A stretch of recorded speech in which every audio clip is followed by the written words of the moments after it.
साथियों, आज हम 4 चरणों के बाद मिल रहे हैं। अब तक के लोकसभा इलेक्शंस के 4 चरण पूरे हो गए हैं। 70% सीटों पर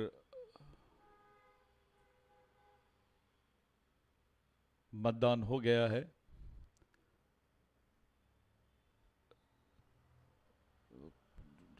काटो उसको,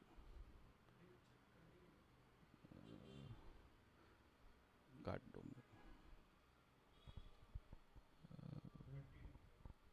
फिर से भरता हूँ, वो आ जाएगा ना उसमें। साथियों, आज हम 4 चरणों के मतदान के बाद मिल रहे हैं और हम फिर से उसी विषय पर बात करने जा रहे हैं कि 4 चरणों में इस देश के दलित, आदिवासी, ओबीसी, माइनॉरिटी और जो धार्मिक अल्पसंख्यक है और उच्च वर्णीय है, उन तमाम लोगों ने इस देश के धर्मनिरपेक्ष लोकतांत्रिक संविधानिक लोकतंत्र पर विश्वास किया है। ये चुनाव जो है, ये चुनाव नहीं, हम सब लोगों के लिए, इस देश के प्रत्येक नागरिक के लिए चुनौती है। हमने देखा है कि पूरा चुनाव एक अलग मौसम में, एक अलग माहौल में हो रहा है। 4 चरणों में हम लोगों ने इस बात की अनुभूति की कि लोगों ने इस देश के सभी मुद्दों से बड़ा मुद्दा संविधान को माना है और संविधान के साथ साथ इस देश की महंगाई, इस देश की बेरोजगारी, इस देश की गरीबी, इस देश के बंधुत्व को टिकाने के लिए उन सभी सवालों के लिए लोगों ने खुल के सामने आके अपना मतदान किया है, अपने मतों को दान किया है। खास करके आदिवासी समाज, जिसने अब तक के इस देश के 72 लोकसभा सीटों पर अपना मतदान किया है। मैं इसलिए इन शब्दों का इस्तेमाल कर रहा हूं क्योंकि इसमें आरक्षित, आदिवासियों के लिए आरक्षित सीटें और आदिवासी बहुल सीटें जहां अन्य लोग लड़ रहे हैं, जहां पे आदिवासी वोट बैंक एक बड़ी तादाद में मौजूद है, ऐसे सीटों पे अब तक के चुनाव आया है। हमने ये सर्वेक्षण किया बिरसा ब्रिगेड के मार्फत और हमने जो कोशिश की कि तमाम आदिवासी साथियों को, संगठनों को, दलित संगठनों को, ओबीसी संगठनों को, किसानों के संगठनों को, माइनॉरिटी के संगठनों को और उच्च वर्णीय जो धर्मनिरपेक्ष विचारों के साथ साथ संवैधानिक विचारों पर विश्वास करते हैं, ऐसे तमाम संगठनों को साथ में लेकर हम लोगों ने इस मुहिम की तरफ बढ़े कि इस देश में संविधान बचाना ये सबसे महत्वपूर्ण चीज है। साथियों, आप मतदान कर सकते हो और कर रहे हो, आपकी नागरिकता है। आप किसी भी धर्म संप्रदाय से रहो, आपकी नागरिकता, आपको मतदान का हक, आपको सिटीजनशिप का जो राइट है, यह संविधान के भरोसे है। अगर संविधान नहीं होता तो आपकी नागरिकता को भी यहां महत्व नहीं होता। यह संविधान ही एक ऐसी चीज है जिसने इस देश को देश बनाया है, इस देश को देश बनाया है। संविधान एक ऐसी चीज है। और इस चुनाव के पहले जिस तरीके की बयानबाजी कुछ संविधान विरोधी लोगों ने, लोकतंत्र विरोधी लोगों ने, जो वर्चस्ववादी राजनीति करना चाहते हैं, जो एक अधिकारी सत्ता को स्थापित करना चाहते हैं, ऐसे लोगों ने इस देश में खुलेआम बोलना शुरू किया कि हम इस देश को, इस देश के संविधान को बदल देंगे। और उसके लिए नारा भी दिया गया, अब की बार 400 पार। ये जो नारा था, ये वास्तविकता में संविधान से ही जुड़ा हुआ नारा था। यह संविधान की भूमिका, उसकी मुख्य भूमिका, उसके प्रस्ताव को, उसका जो बेसिक प्रस्ताव है, उसी को चेंज करने के मानसिकता वाले लोगों ने ही बयान दिया कि हम संविधान को बदलना चाहते हैं। ये इस देश के लोकतंत्र के लिए, इस देश की सर्वसामान्य जनता के लिए, इस देश के दबे कुचले लोग, शोषित पीड़ित जनता, मजदूर, किसानों के लिए बहुत बड़ी चुनौती थी। 4 चरणों में जिस तरीके का परफॉर्मेंस अभी हम लोगों ने देखे, खासकर आदिवासी सीटों पर, आदिवासी बहुल सीटों पर, ये संविधान के पक्ष में गया। और इतना ही नहीं, यहाँ का सिख हो, जैन हो, बौद्ध हो, ईसाई हो, मुस्लिम हो, हिंदू हो, इन तमाम लोगों ने सभी मुद्दों से बड़ा मुद्दा संविधान को माना है। इस देश का संविधान सबसे सर्वोपरि है। वहां भगवान राम का मुद्दा नहीं आया, वहां जात का मुद्दा नहीं आया, धर्म का मुद्दा नहीं आया। कुछ लोगों ने हिंदू मुस्लिम करने की कोशिश की, उसको भी लोगों ने इनकार कर दिया, उसको भी ठुकरा दिया लोगों ने। फिर कुछ लोगों ने इंडिया पाकिस्तान करने की कोशिश की, उसको भी ठुकरा दिया लोगों ने। फिर एक धार्मिकता की तरफ देश को ले जाने की कोशिश किया गया, इलेक्शन को डाइवर्ट करने की कोशिश की गई, लेकिन देश का जो युवा है उसने इस थ्योरी को भी रिजेक्ट कर दिया। जो सत्ताधारी पार्टी है उसकी वास्तविकता देखने में आई 4 चरणों में। इस वास्तविकता को देखे बगैर आप आगे इलेक्शन में मत देखिए। जो मणिपुर में हुआ,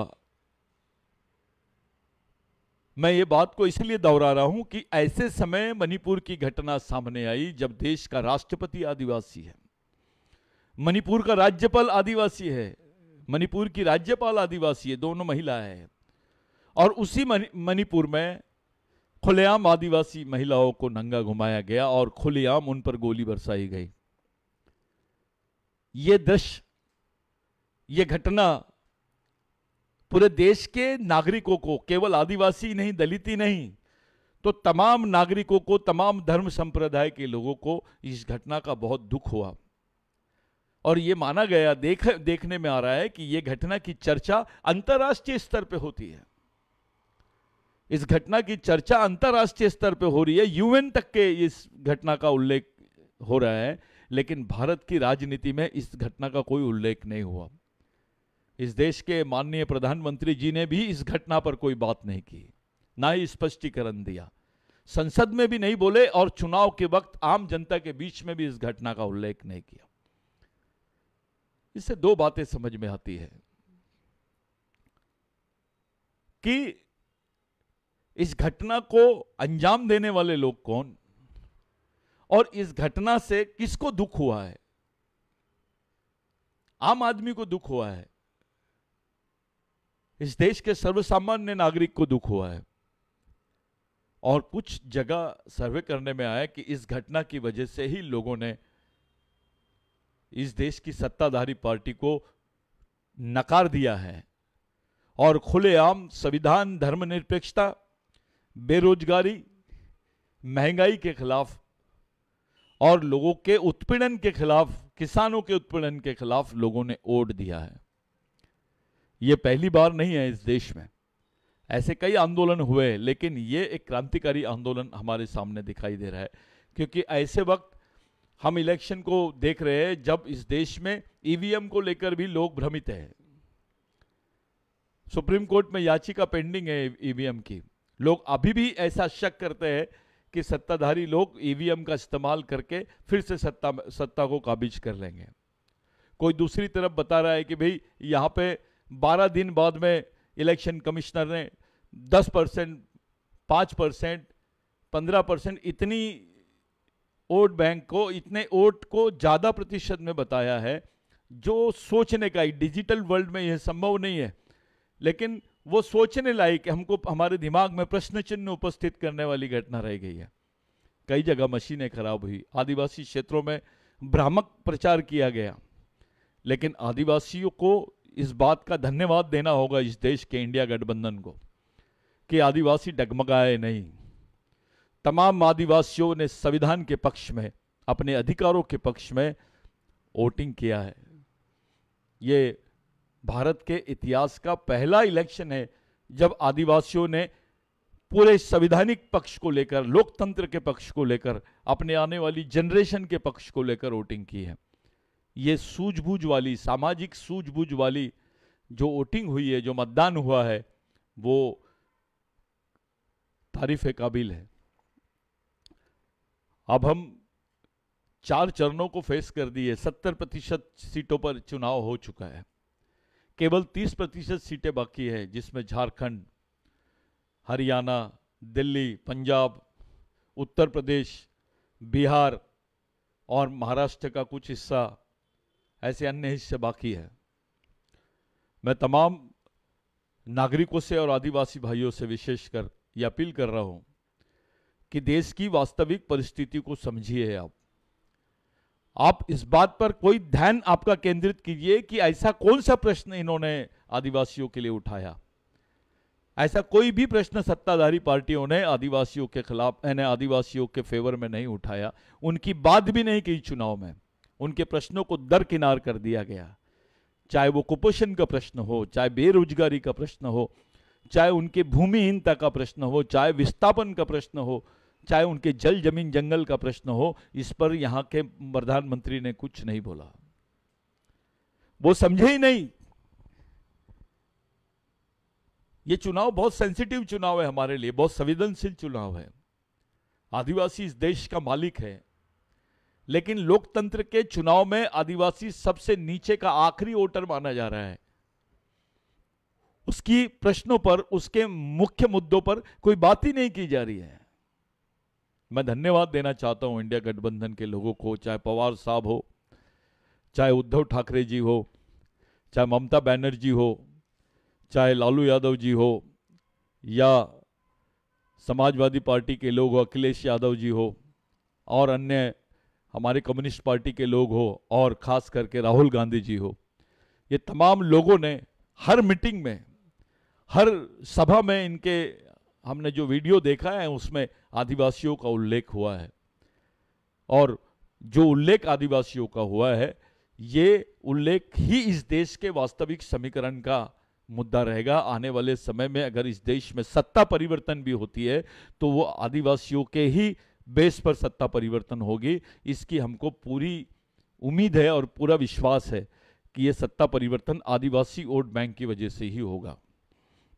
जिन आदिवासियों को इस देश में माइनॉरिटी कहा गया, उन आदिवासियों के पक्ष में यहाँ का दलित, ओबीसी, अल्पसंख्यक लोग और अन्य भाई भी जो समाजवादी विचारधारा को और देश के राष्ट्रवादी विचारधारा को पे विश्वास करते हैं, धर्मनिरपेक्षता पे विश्वास करते हैं, संविधान पे विश्वास करते हैं, उन तमाम नागरिकों ने आदिवासी मुद्दों पर बहुत महत्वपूर्ण उसकी दखल ली।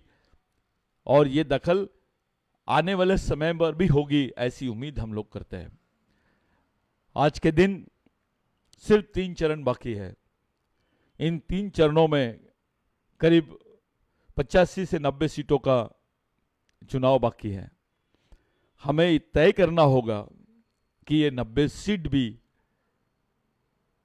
संवैधानिक पक्ष में जाए, क्योंकि इस देश में सबसे बड़ा मुद्दा संविधान है।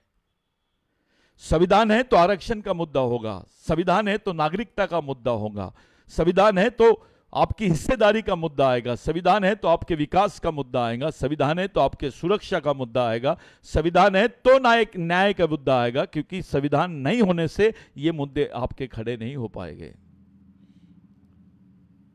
ये संवैधानिक व्यवस्था में हम लोग इन मुद्दों को खड़ा कर सकते हैं। संविधान के बगैर ये बात नहीं की जा सकती इस देश में।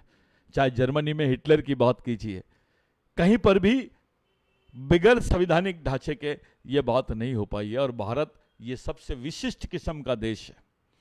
इस देश में सभी धर्म संप्रदाय के लोग रहते हैं, सभी धर्म संप्रदाय के लोग रहते हैं। और ऐसा वर्ग भी रहता है इस देश में जो किसी धर्म को नहीं मानता, वो अपनी संस्कृति पे विश्वास करता है, वो आदिवासी है।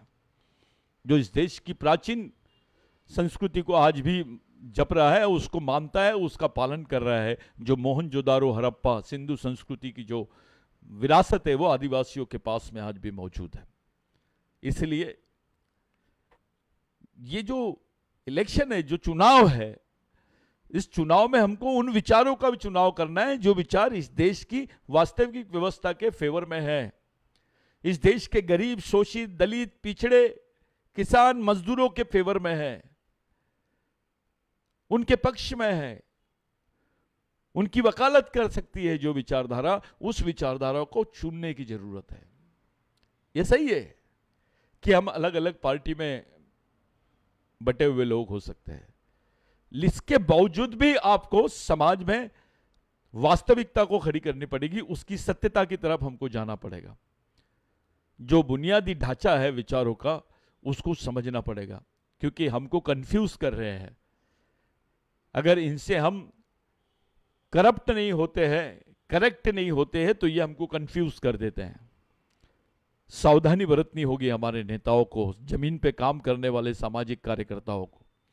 आप अपेक्षा मत करो कौन सा कैंडिडेट क्या है, आज ये तय करो कि हमको क्या नहीं होना, कौन सी विचारधारा हमारे लिए फेवरेबल है, कौन सी विचारधारा हमारे को नहीं होना, ये आपको तय करनी पड़ेगी। हमारे सामने पर्याय इंडिया गठबंधन है।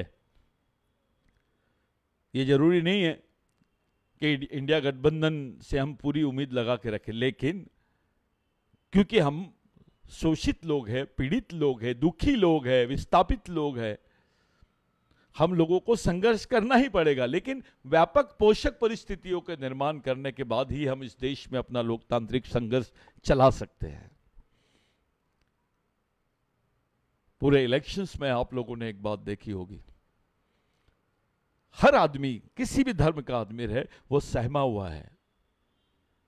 इस देश के चारों चरणों की चुनाव में एक चीज पाई गई है कि इस देश के प्रत्येक नागरिक ने साइलेंस वोटिंग की है। उसको बोलते हैं हम लोग खामोश मतदान, खामोशी मतदान। वो खामोश है, वो बोल नहीं रहा है और मतदान भी कर रहा है। और ऐसा आदमी बहुत गंभीरता से मतदान करता है, वो किसी लालच में नहीं आकर मतदान कर रहा है। पूरा देश एक तरफ होने जा रहा है। पूरे देश के कुछ लोग, बहुत अच्छी बात है, कुछ पत्रकार लोग, कुछ जर्नलिस्ट लोग, कुछ यूट्यूबर, फेसबुक और जो सोशल मीडिया है, इन लोगों ने कुछ मुद्दों को जिंदा रखा, जिसकी बदौलत आज समाज में कुछ जागृति और इलेक्शंस को लेकर लोगों के दिमाग में कुछ बातें निर्माण हो गई, जो उनको एक स्टडी के रूप में वो लोगों ने उससे सबक लिया है।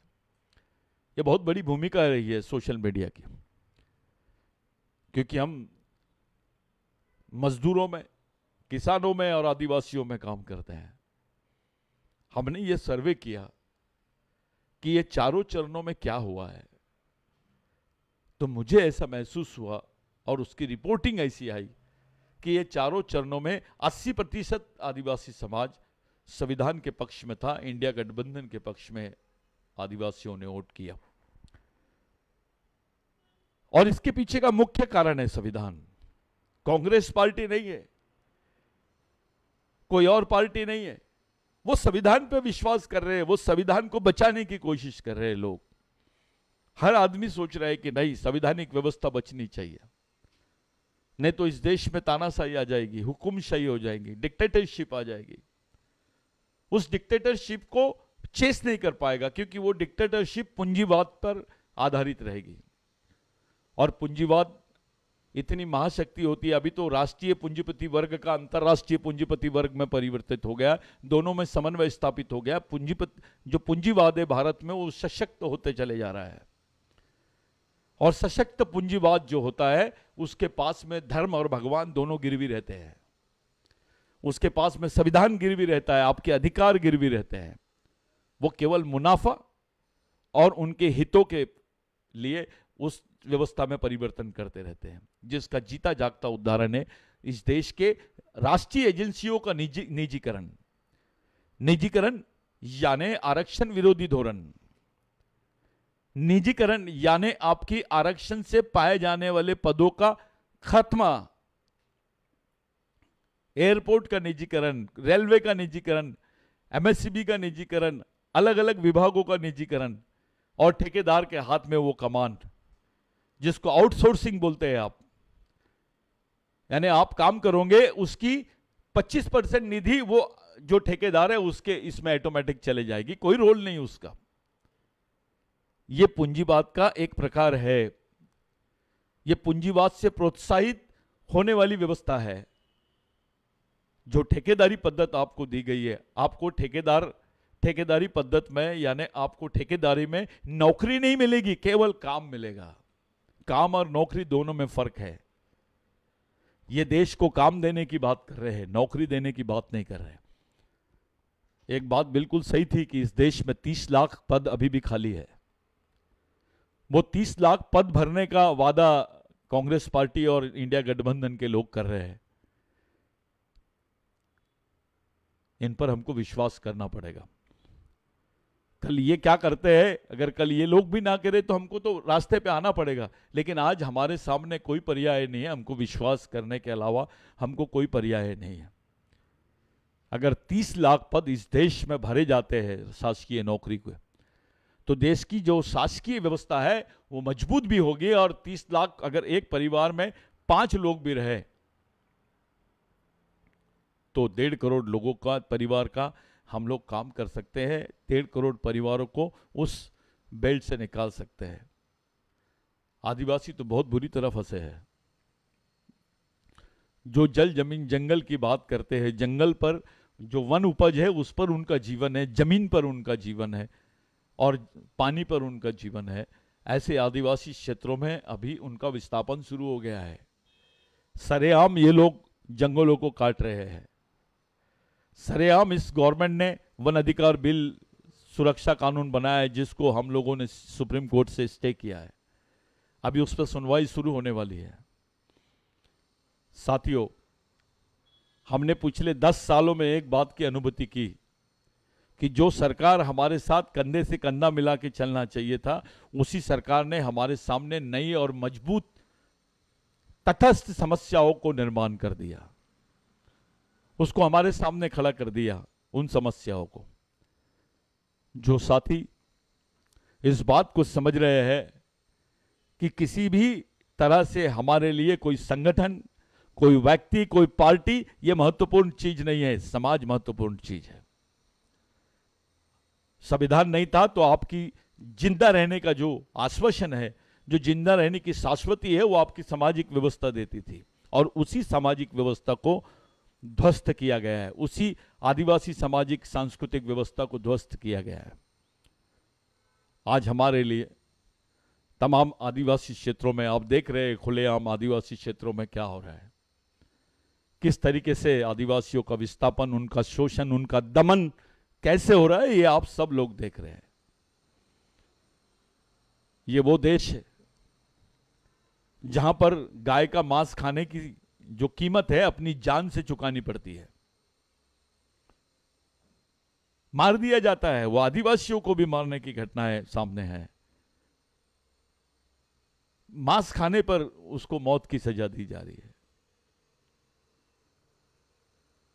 ये बड़ी विचित्र बात है इस देश में। जिसको हम मां बोलते हैं, जिस गाय को हम मां बोलते हैं, हम उसके दूध का व्यापार करते हैं।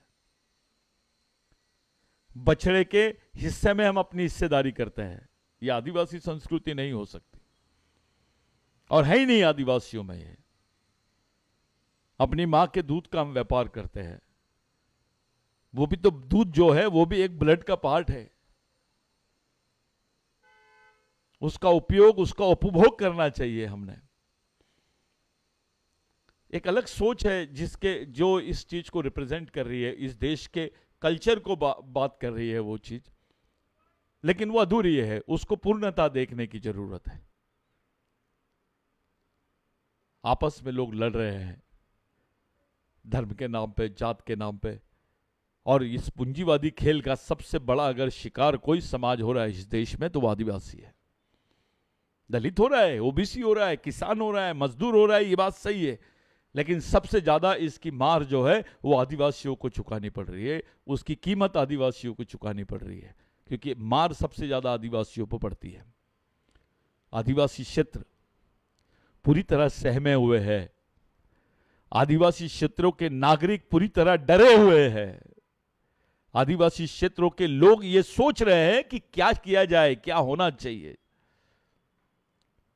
हमारे कुछ नेता समाज में जाकर समाज के लोगों को बरगलाकर उनको मिसगाइड करने का काम कर रहे हैं। कुछ पढ़े लिखे लोग हैं, छोटे छोटे स्वार्थ के लिए अपने ही समाज के खिलाफ में काम कर रहे हैं। ऐसे लोगों से सावधान रहना पड़ेगा हमको। हमारी लड़ाई हमारे अधिकारों को जिंदा रखने की है। हमारी लड़ाई हमारे संविधान को, हमारे लोकतांत्रिक अधिकारों को और उस संविधान में जो हमारे लिए प्रावधान है उसको जिंदा रखने की है। हमारी लड़ाई हमारी सामाजिक जीवन को जिंदा रखने की है, हमारी लड़ाई इस देश के भाईचारे को जिंदा रखने की है, इस देश के धर्मनिरपेक्षता को जिंदा रखने की है। हम लोग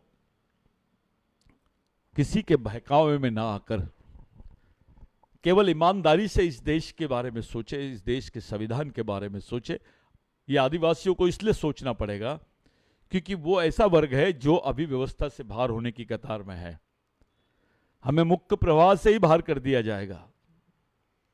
जब आपसे आपकी जमीनें छीन ली जाएगी, जब आपसे आपके जंगल छीन लिए जाएंगे, जब आपसे आपके अधिकार छीन लिए जाएंगे, तब आपकी वास्तविकता, आपका अस्तित्व कैसे रहेगा, यह प्रश्न है। क्या इस देश का आदिवासी जिंदा रह पाएगा? क्या इस देश का किसान जिंदा रह पाएगा? क्या इस देश का मजदूर जिंदा रह पाएगा?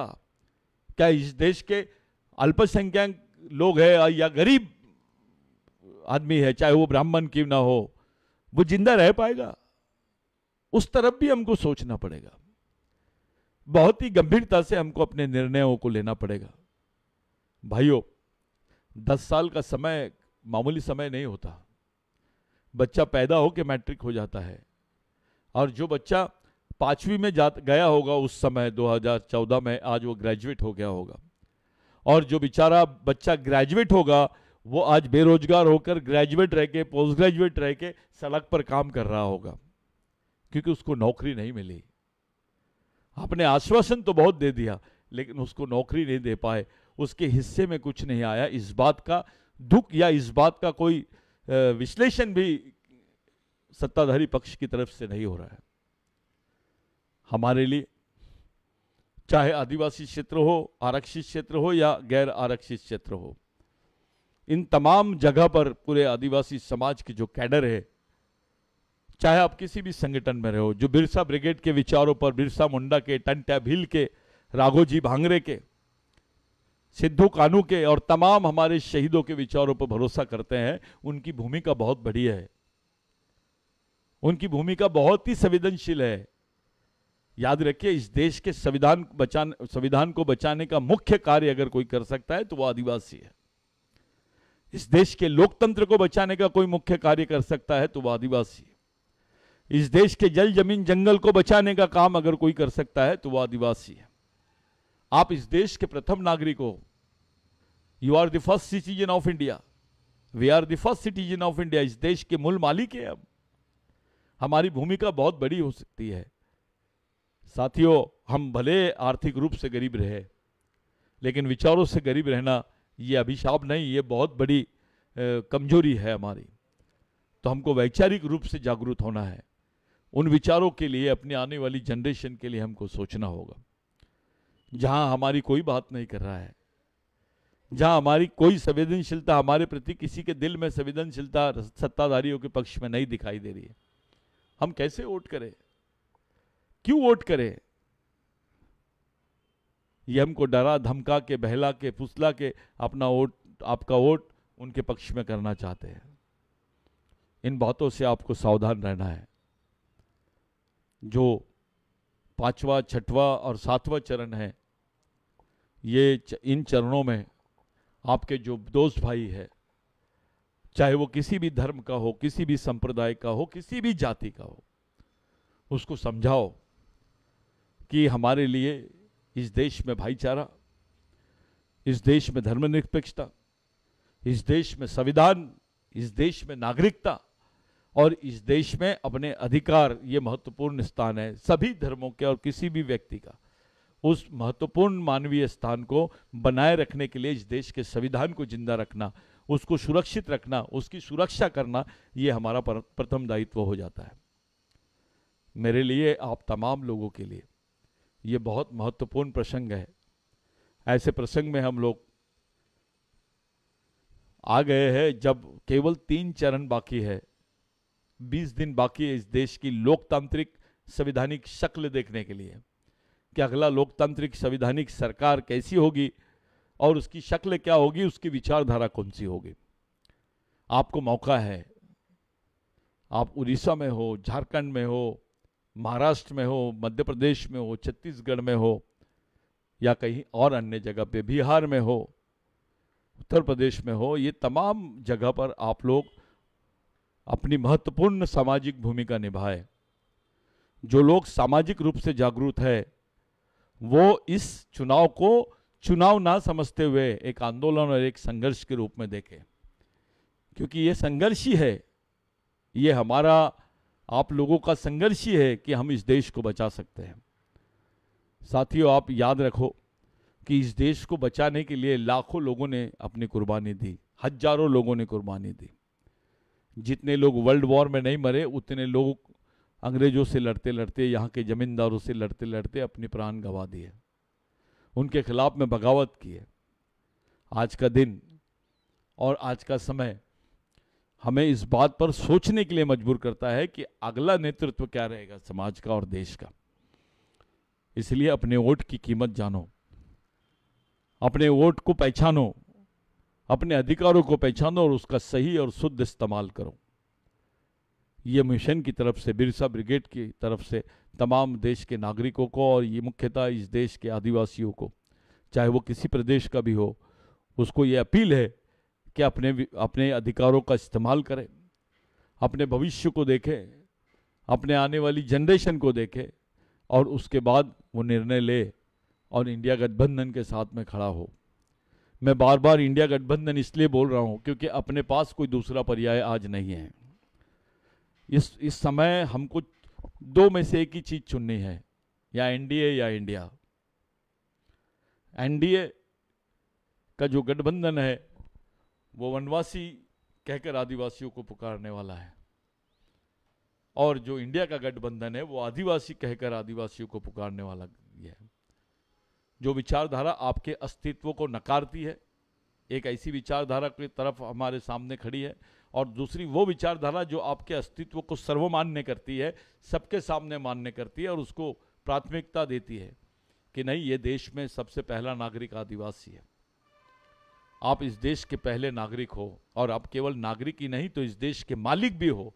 इसलिए इस देश के संविधान को और इस देश की संवैधानिक लोकतांत्रिक व्यवस्था को जिंदा रखने की सबसे पहली अगर जवाबदारी किसी की होती है तो वो आदिवासियों की होती है, क्योंकि आदिवासियों का जीवन बगैर संविधान के संभव नहीं है इस देश में। इट्स एग्रीमेंट, एक समझौता है कि आदिवासी विद्रोह को रोकने के लिए संविधान एक समझौता है। वैसे तो सभी वर्गों के लोगों ने इस देश को आजादी में बहुत बड़ा सहयोग दिया, लेकिन यह सच है कि 70% लड़ाई आदिवासियों ने लड़ी। डॉक्टर बाबा साहब अंबेडकर उल्लेख करते हैं कि जो एबोरिजिनल्स है, जो इस देश के मूल मालिक है, जो एबोरिजिनल ट्राइब है, उनको उनके अधिकारों से वंचित नहीं रखा जा सकता है। परंतु इस देश का दुर्भाग्य है कि यहाँ के आदिवासियों की जो हालत है, विश्व के किसी देश के आदिवासियों की ऐसी बुरी हालत नहीं होगी जो भारत के आदिवासियों की हालत है।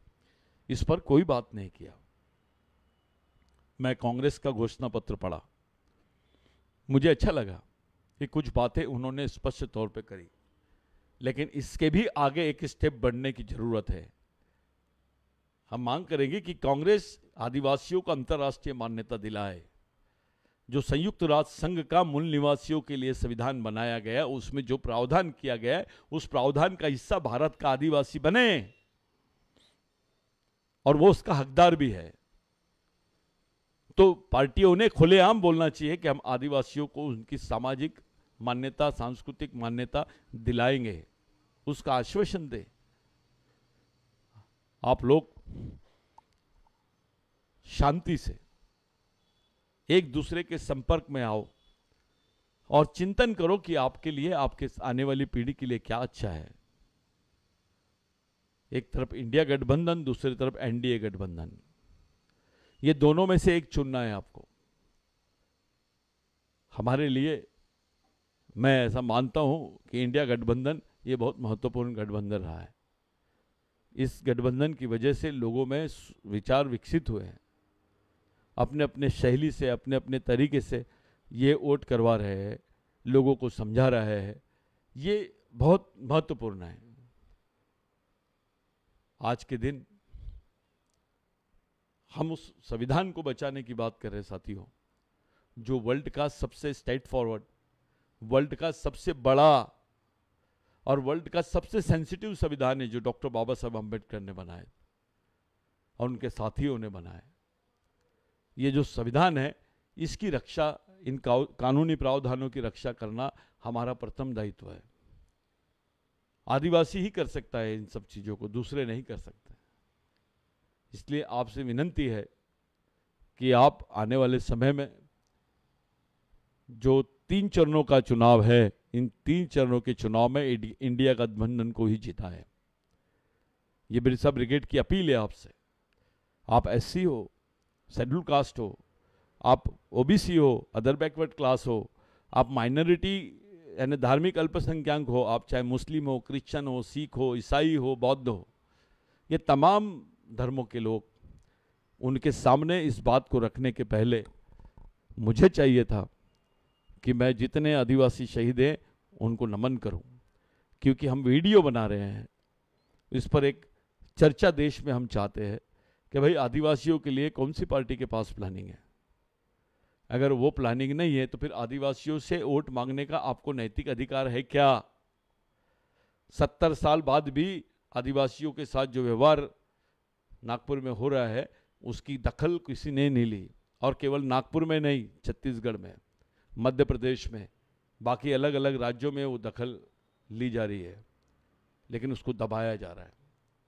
मेरे साथ आप लोग भी, बिरसा ब्रिगेड, आदिवासी बचाओ आंदोलन, आदिवासी विचार मंच, इन तमाम संगठनों के साथ, गोंडवाना इंटेलेक्चुअल फोरम, इन तमाम संगठनों के साथ में हम लोग इस 3 चरणों के, आने वाले 3 चरणों के चुनाव के बाद नागपुर में 9 जून को बैठने वाले हैं, जिस दिन हमारे महामानव क्रांति सूर्य धरती आबा भगवान बिरसा मुंडा का पुण्यतिथि है, शहीद दिन है। उस दिन हम लोग नागपुर में बैठने वाले हैं, इसकी समीक्षा करने वाले हैं कि देश में इस बार हमारा परफॉर्मेंस क्या था, हमारे मूवमेंट का परफॉर्मेंस क्या था, ये बताने की ज़रूरत है। इस बात पर गौर करने की ज़रूरत है, इसकी समीक्षा करना हमारा परम दायित्व है। भाइयों, ये जो मूवमेंट है, ये मूवमेंट केवल आदिवासियों की नहीं है, ये हर धर्म संप्रदाय के लोगों के साथ खड़े होकर उनको इस विचारधारा का परिचय कराकर उनको सामने मैदान में उतारने की लड़ाई हम लोग लड़ रहे हैं। बहुत सारे परेशानियों का सामना करना पड़ता है। जब लड़ते हैं तो लोग बोलते हैं ये नक्सल समर्थक है, कुछ लोग और समर्थक बताते हैं। तो ये बहुत अच्छा मौका है आपको कि जो जो चीज़ों से आपको सताया गया है उन चीज़ों पर आप लोग ध्यान देकर मामला ख़त्म कर दो। मेरे लिए, आप तमाम लोगों के लिए ये बहुत महत्वपूर्ण है कि इस चुनाव के जो 3 चरण बाकी है उन तमाम सीटों पर हम ज़्यादा से ज़्यादा और हो सके तो पूरी सीटों पर एक अच्छा प्रभाव हम लोगों ने देना चाहिए। आप पूरे नागरिकगण और भारत के जितने सर्वसामान्य जनता है उनसे हमारी सामाजिक अपील है कि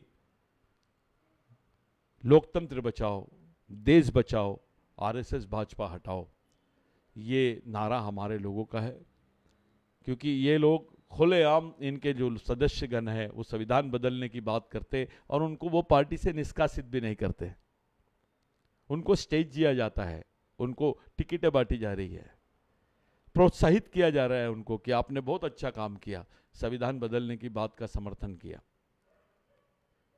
ये जो तरीका काम करने का और सत्ता का जो तरीका है, सत्ताधारियों का जो पैटर्न है, इस पैटर्न को आपको समझना पड़ेगा, इस पद्धति को समझना पड़ेगा, इस कार्य प्रणाली को समझना पड़ेगा और अपने आप को बचाते हुए, अपने देश के लोकतंत्र को बचाते हुए संविधान को भी बचाना पड़ेगा। यही मेरी आपसे सामाजिक अपील है। ये हमारा अंतिम संघर्ष है इस देश के संविधान को बचाने के लिए। वैसे तो मूवमेंट का कहना है कि हम ये जो लड़ाई है ये हमारी अंतिम पीढ़ी द्वारा अंतिम पीढ़ी को बचाने के लिए लड़ी जाने वाली अंतिम लड़ाई है और इस लड़ाई को हमको किसी भी हाल में जीतना होगा भाइयों, अन्यथा बहुत बड़े समस्याओं का आपको सामना करना पड़ेगा जिसकी आपको तैयारी करनी पड़ेगी। आज के दिन मैं यहीं रुकता हूँ। आप तमाम लोगों से विनंती करता हूँ कि 3 चरणों के चुनाव में इंडिया गठबंधन को हम लोग वोट करेंगे, सब मिल के वोट करेंगे, ताकि गठबंधन को लगे कि भाई ये जो सरकार उनकी आई है ये देश की आम जनता और सर्वसामान्य जनता ने उनको चुन के दिया है।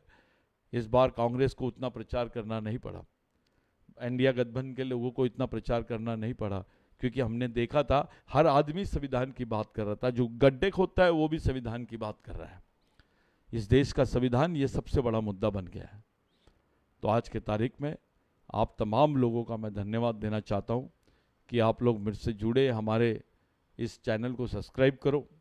जितने लोग हैं, एक्टिविस्ट लोग हैं अलग अलग पार्टी के, मैं उनका भी स्वागत करता हूँ और यही रुकता हूँ। जय आदिवासी, जय भारत।